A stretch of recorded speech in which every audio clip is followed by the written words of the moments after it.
Hello everyone, and welcome to what match? The Petroleum versus Eternal. We have Zaka playing the nurse for Eternal. I'm a little disappointed, if you can't tell. I was really looking forward to some Nightlight Nurse. But we've got Dark, Light, Momo, and Clover on the Survivor roster for Petroleum. And already we have Light getting spotted. Also, I saw at the very beginning, apologies if there is a mouse on screen. Apologies if there is a mouse on the screen. We already got our first down very quickly. That is going to be the first hook of the game, 1 minute into the match. A hook in the corrupt Genso. So these survivors could very easily be working on another generator. There's one generator that they're working on. Clover being spotted here, taking that balanced landing to get some distance. And I remember something with this one. Just for reference, there may be some stuttering issues. We ran into this while we were recording. We didn't want to replay the match, so just bear with me through them. There were some stuttering issues. I don't know if it was this game or the next, but just bear with us when it happens. This is pre-recorded, so it's not anything that's happening live. You might be able to see the frame rate issues right now. We did get it figured out eventually, but it was an issue for the time being. And while I was covering that important item, Light went down again and a generator got finished. 2 hook stages, 2 minutes into the game. The corrupt intervention has just run out. And that is going to be the ruin gone as well.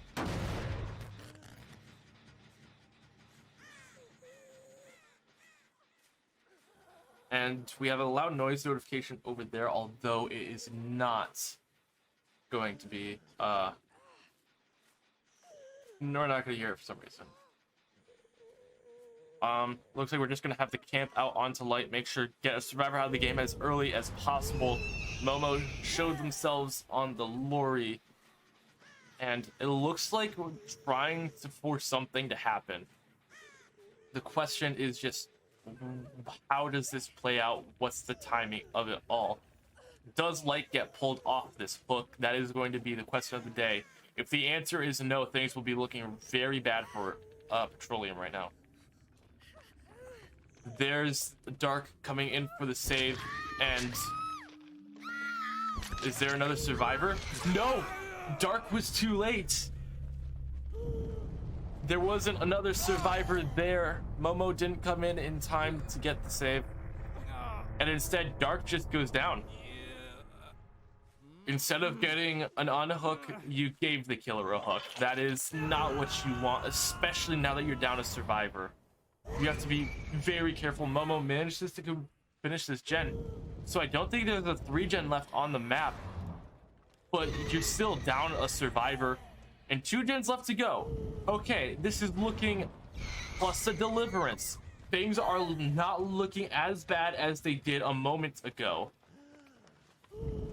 Momo, so far so good on this chase, is going to take the M1, but managed to make a lot of distance away from where the chase originally happened. And pointing. I don't know if that was intentional or fat finger. It does seem that Zaka is looking into it. You see the survivor pointing in a direction. As a killer, you just want to check it out, just make sure, like, okay, there's no one over there. Momo is going to get thrown on the hook, though. So Zaka currently has 2 stacks of that Thanatophobia. And right now, just going to be trying to find another survivor. This is a very nice gen spread if you are the survivors, though. There is no 3-gen you have to worry about. And they're all relatively safe, but Dark goes down to the prediction blink from Zaka. Zaka playing this very well so far. Momo gets pulled off the hook. Paco's the Weasel going to be applied to this generator. And this is going to be Dark E going on the hook once again. This is going to be the 6th stage of the game, and this could be a basement hook. It is not going to be a basement hook, unfortunately.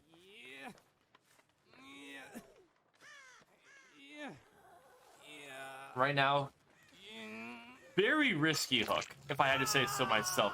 No agitation, no iron grasp. That was I'd say that was a rather risky hook there. You were very close to having the survival wiggle out.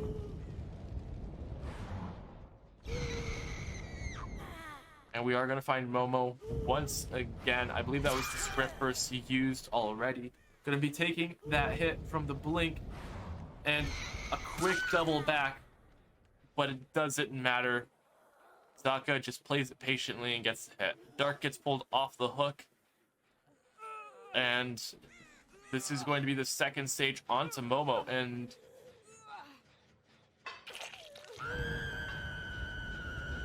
so far, things aren't looking too good for Petroleum. Zaka has a lot of pressure right now, being able to just keep all the survivors injured, prevent them from being able to do these gens.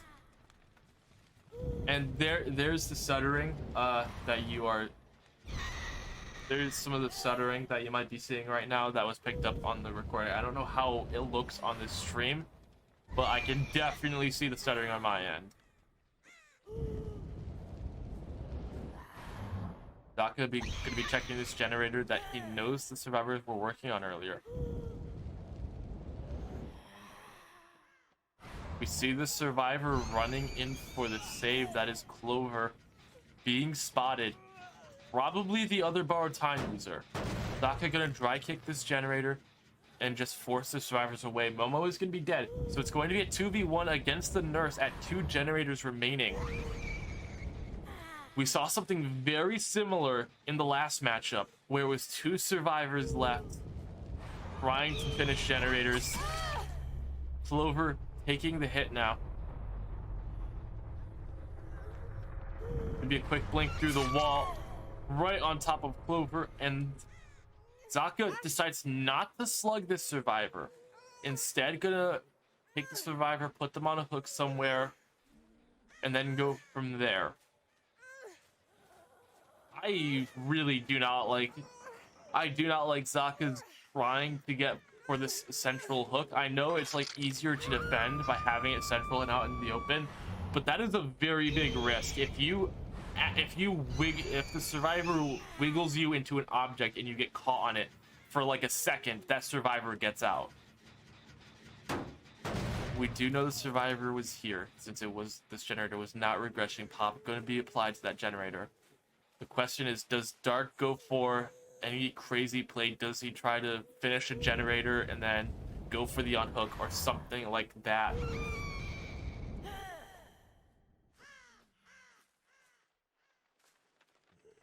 Zaka currently just trying to find this last survivor, trying to find this Jake.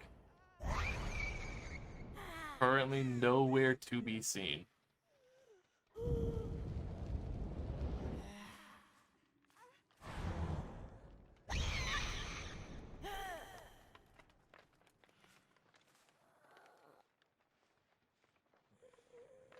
Right now. Oh, Clover gets pulled off the hook. So we know Dark was here somewhere.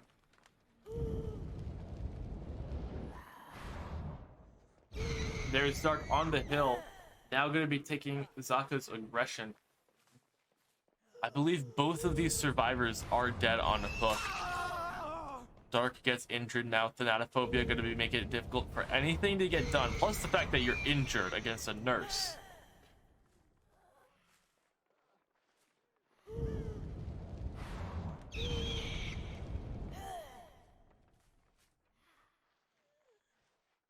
Right now, Zaka's just trying to get a grip on these last 2 survivors they're like cockroaches. They just refuse to die. And Dark just wasting a lot of Zaka's time. Clover might be working on a generator somewhere, getting an extra 2 points for this represent. And that was a very close hit onto Dark. Not quite gonna make it. But Dark finally goes down. Does Clover finish another generator? There are 2 generators on the complete opposite side of the map that very much could be worked on. If Clover could get one of these done, and they do, that is going to be a much better situation for Petroleum's killer.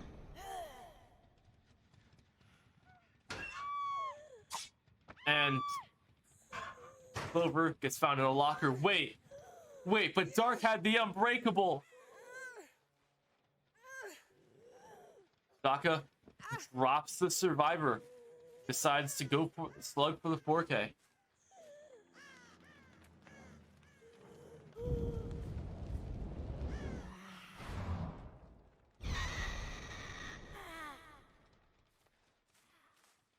Now it's just a matter of finding Dark. Where is this Jake? We know we slugged him over here, but he's been up for a while. He's made a decent amount of distance. He could be going for the pickup onto Clover, and this match could continue even longer.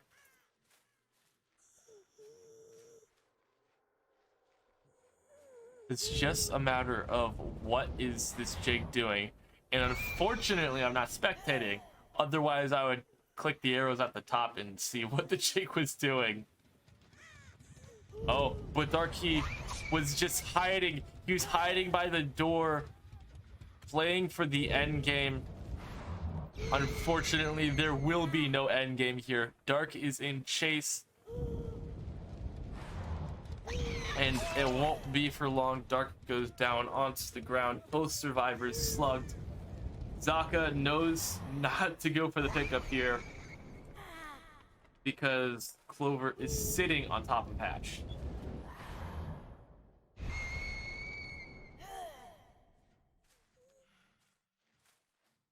Or at least I'd be very surprised if Clover wasn't sitting on top of Hatch. Seems like we're gonna have to look around for the slugged survivor. The longer you leave these survivor slugs, the harder they're going to be to find. And right now, Clover has about 2 minutes left until they bleed out. A bleed out here would be huge. Even though you're only denying the killer 2 points, it is a 3-point swing. I think it's a 3-point swing. I'm not sure how point swings work. Oh, but we do see this is Dark E once again.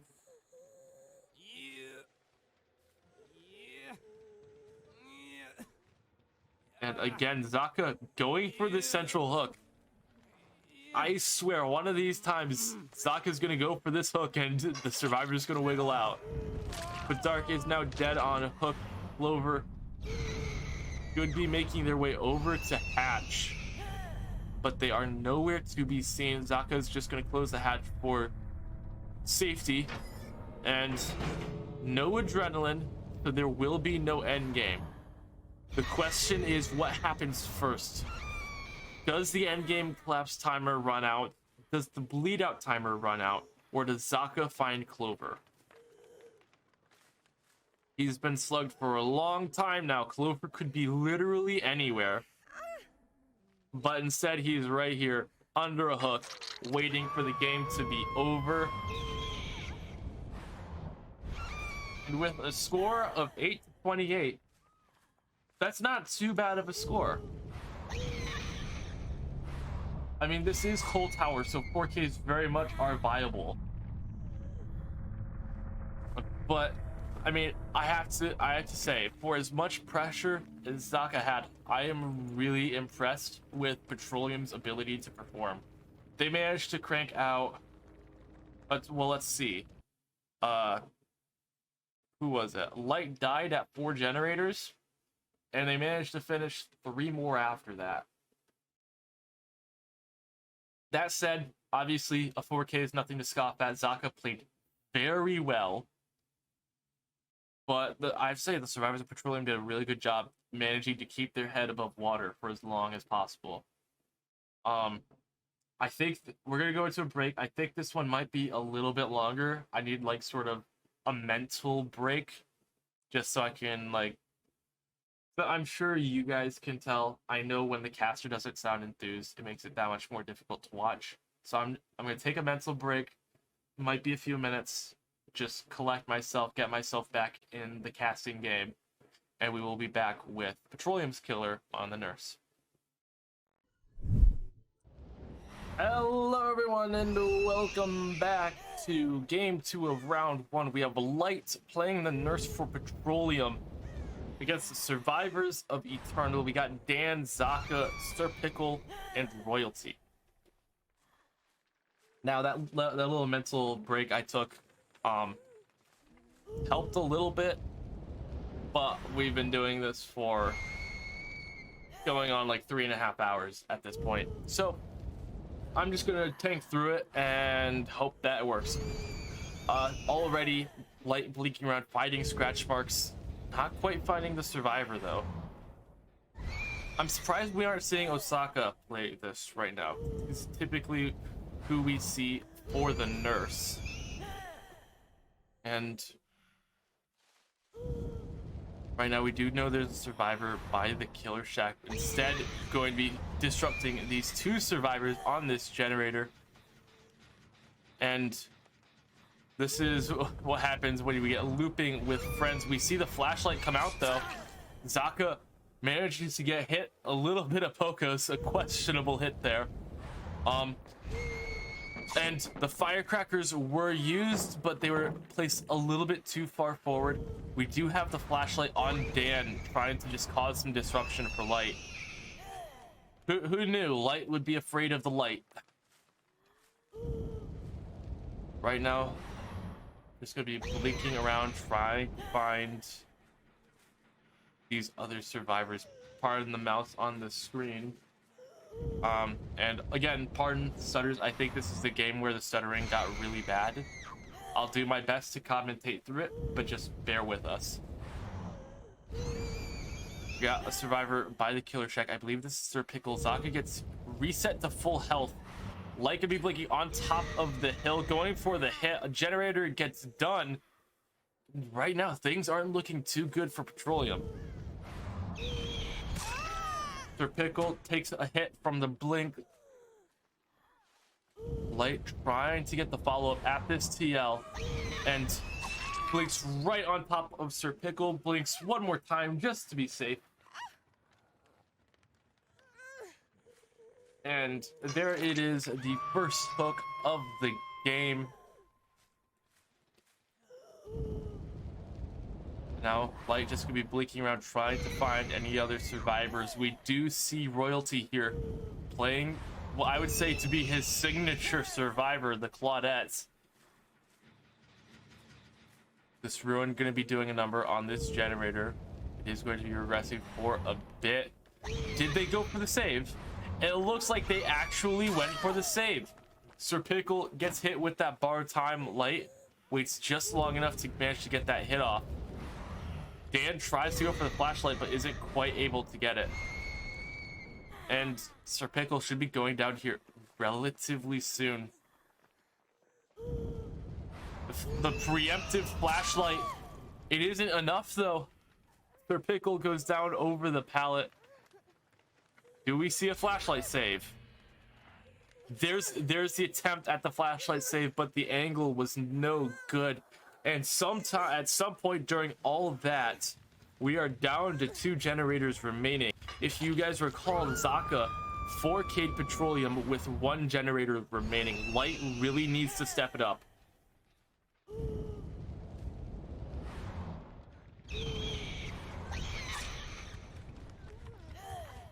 We see Royalty here once again.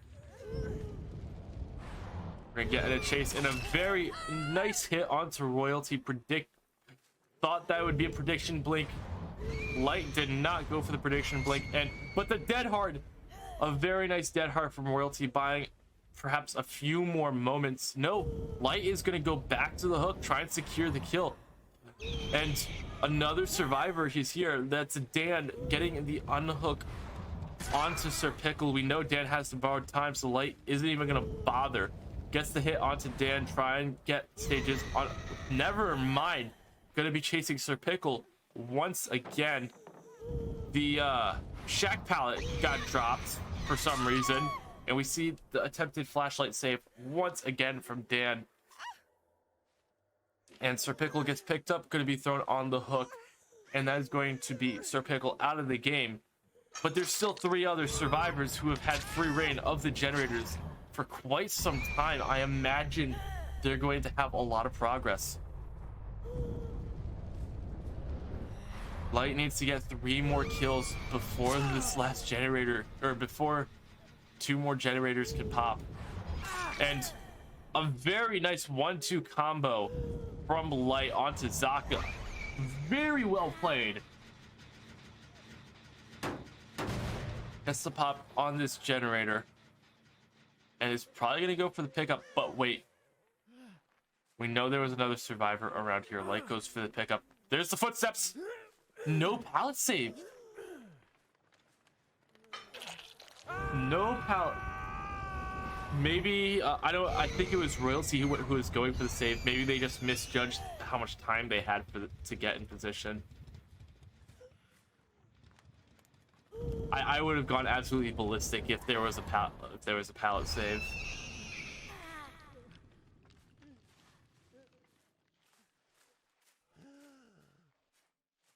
Right now, Light just saw scratch marks from 2 different survivors, knows where both survivors are.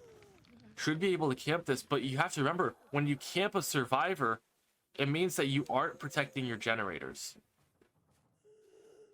Although, to be fair, you do have three generators within proximity of this hook, so I guess it's not as big of a risk as you want, but by letting that generator over by the killer shack go, you are confirming that the best case scenario is that you tie. Which isn't what you want here. You do not want to tie here. You want to be able to win. Daka goes second, and Light decides stop camping. Second stage is enough, and as soon as he stops camping, Dan goes in for the unhook. But that was the right move, because if Light can get the down onto Royalty, that'll be a huge pop goes the weasel on this generator. But it's Zaka got healed up to full health. I imagine Zaka's gonna start healing Dan as well. Gonna go for the full reset. And Royalty so far doing very good in this chase. Managed to buy a lot of time. The question is, do they finish that generator by the killer shack in time? Or that was the generator by the killer shack. Now Light needs to worry about that generator in the main building having some progress. Not a whole lot of progress, but considering best case scenario is a tie, best case scenario is a tie at this point. You need to just keep these generators from being completed. This is a bit more spread out than you would like, though, for a 3-gen.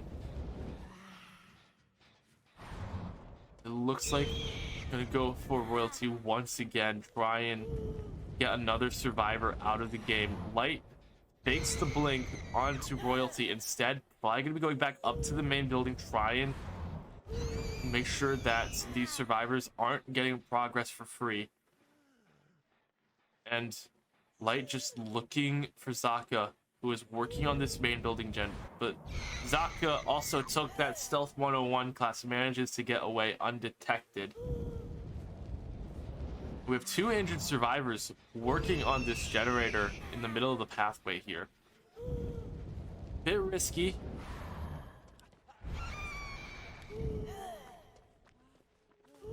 Lights unfortunately gets flashlighted, but it isn't enough. Dan again predicts the prediction blink, but it wasn't enough.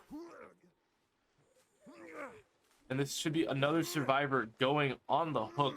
But the question is it going to be fast enough? Does Light get to one of these generators to stop it from being done? That is the first hook for Dan. And you use your pop on this generator. But the question is, how progressed is this generator in the main building? Dan had the deliverance. Manages to unhook themselves for free. And this generator in the main building also has a lot of progress. Things are not looking good for Light.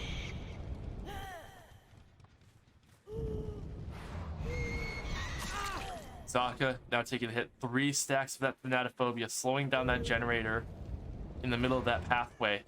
The question is, will it be enough? Zaka goes down. It's all about beating the clock at this point. Light needs to get this done, needs to get this pop onto that generator as fast as possible. But it isn't fast enough. Just seconds too late. And that is going to be Eternal taking round 1.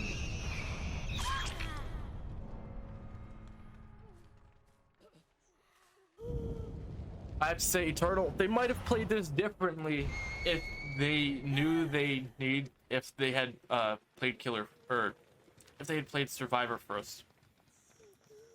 But so far, Light's still doing a really good job getting these survivors out of the game. I mean, currently you have two dead. You got 1 slugged. Dan's injured. Kind of just lunging around for some reason. Not quite sure. And you did get some good RNG with these doors, although the hill does make it a little bit difficult to check. The question is, what is Dan doing? Dan, it doesn't look like Dan's on the doors. You need to be going back to your slug, making sure that royalty doesn't get picked up off the ground. That would be very bad for morale going into round 2. You have to find either Dan or royalty. That is your best bet at getting a 4K right now.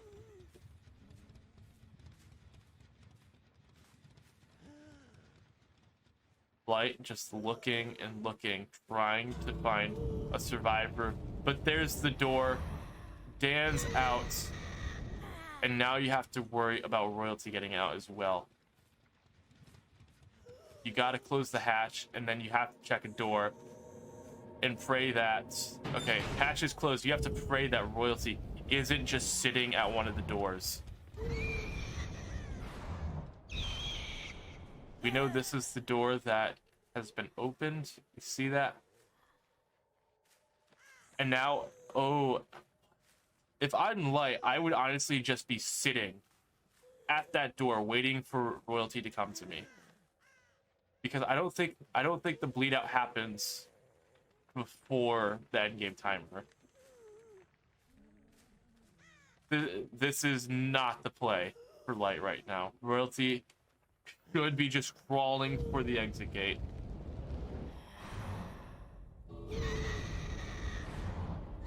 I think Light realized this and is blinking back to the exit gate, gonna check for royalty.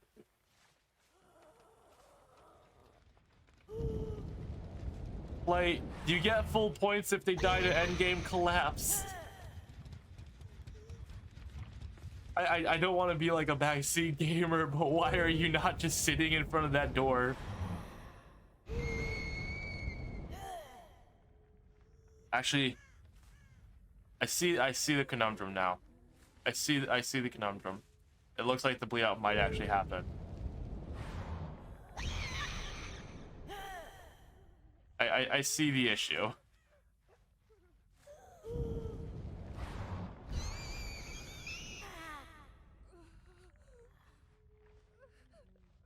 Okay, we do get the hook onto royalty.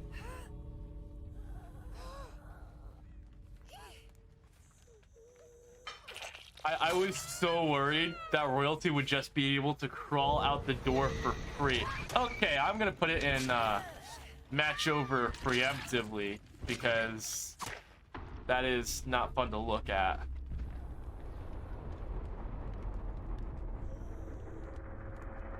I mean, that's still very well played. Again, this is Eternal you're facing. So to get 3K on them, I think that's a decent performance. Good enough to keep the morale up going into round 2. And I am really trying to just stay in it and just be enthusiastic. This is difficult. I remember back in like season 5, I would solo cast all the time, but that was only like one match a day. So final score at the end of that round was 32-40. Now, this is kind of what I was talking about earlier with how Petroleum seemed to be able to punch up and make these games that should not at all be close very close. I mean, we saw it.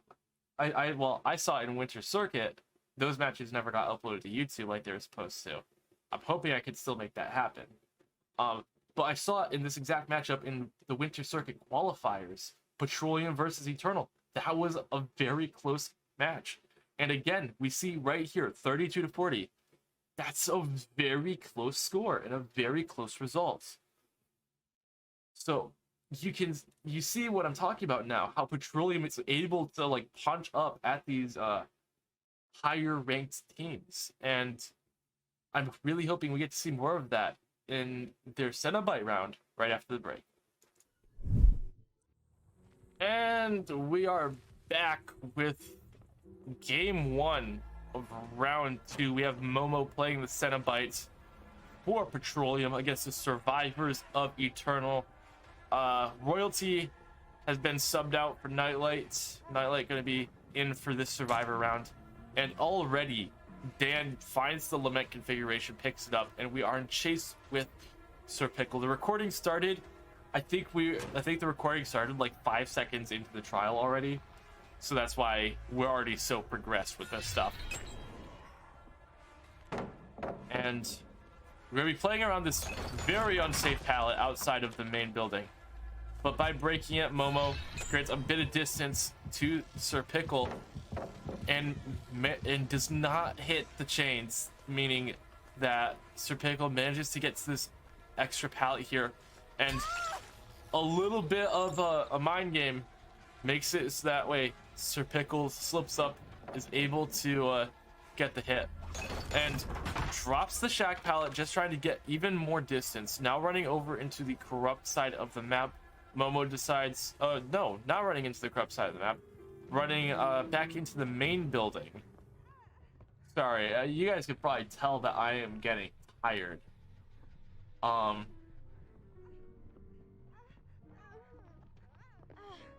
Drops down from the second floor.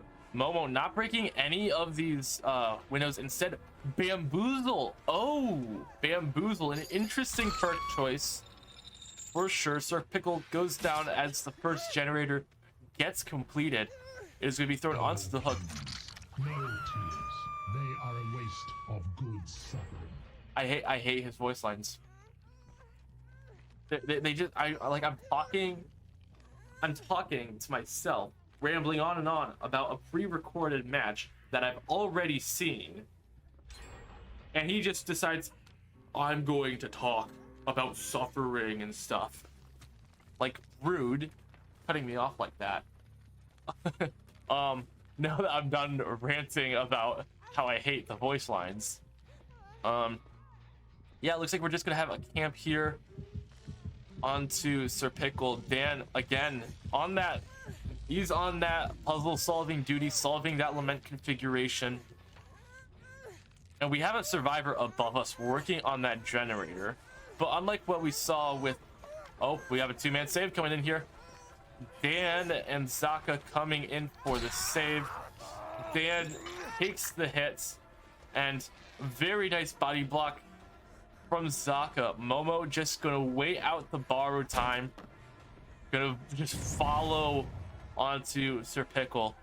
We did get the live through the window, so Sir Pickle did get a bit of extra distance.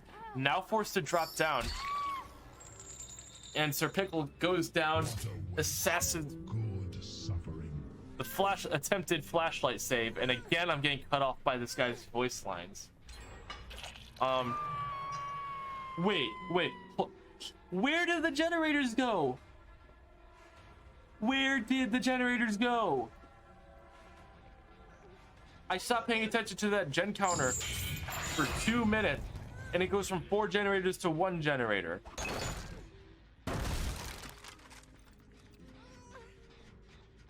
Anyway, I was saying, before I was interrupted by my realization and the voice lines, Momo managed to take down Sir Pickle Assassin's Creed style death from above, and Nightlight, now on that limited configuration duty, manages to stop the chain hunt. And we have a survivor fast vaulting through that window on the top floor. Looks like we're gonna see another attempt at the two-man save.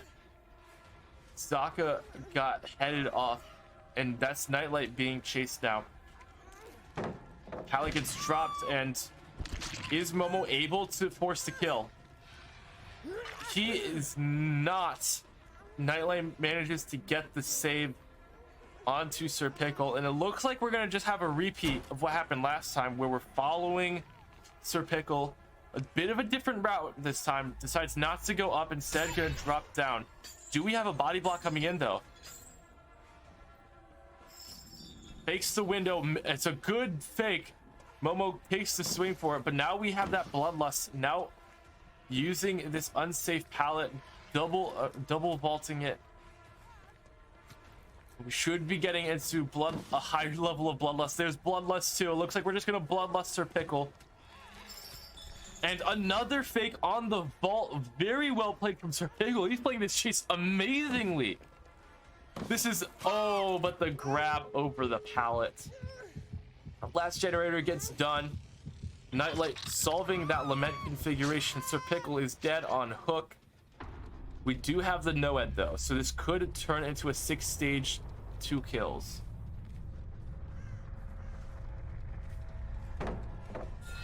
We see the chain attempt onto Zaka. It's just the pallet here. If you can zone the survivor off. Not quite able to do that though. We are going to see some mind games around this pallet. And Momo not hitting these chains. A door gets open. This is the door that you needed to get open. And this should just be the 3-man out, unfortunately. Momo unable to hit the chains in that last chase. Could be very crucial for the next game.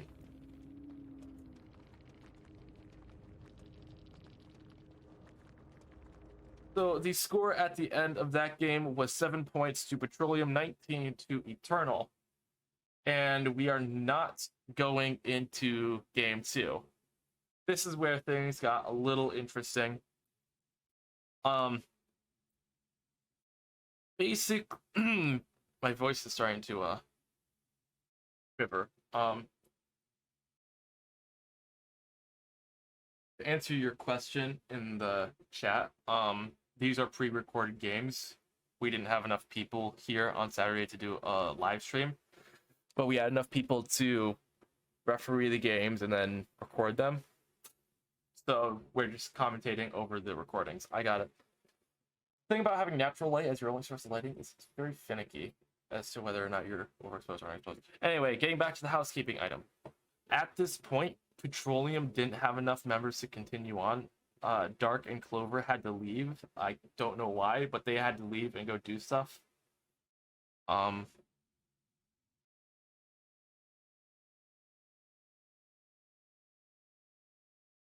Yeah, they had to go leave, and they didn't have people available to continue the match, so they ended up forfeiting the match. So that is it for Petroleum versus Eternal. Kind of anticlimactic. I think Petroleum, like I said, they played well. I do think that last chase could have gone a lot better. But aside from that, I think they played well. It's just that this is Eternal you're going against. They are amazing. And yeah, on that very anticlimactic announcement, we're going to go ahead and get into our last match of the day, Soma versus Modern Retro.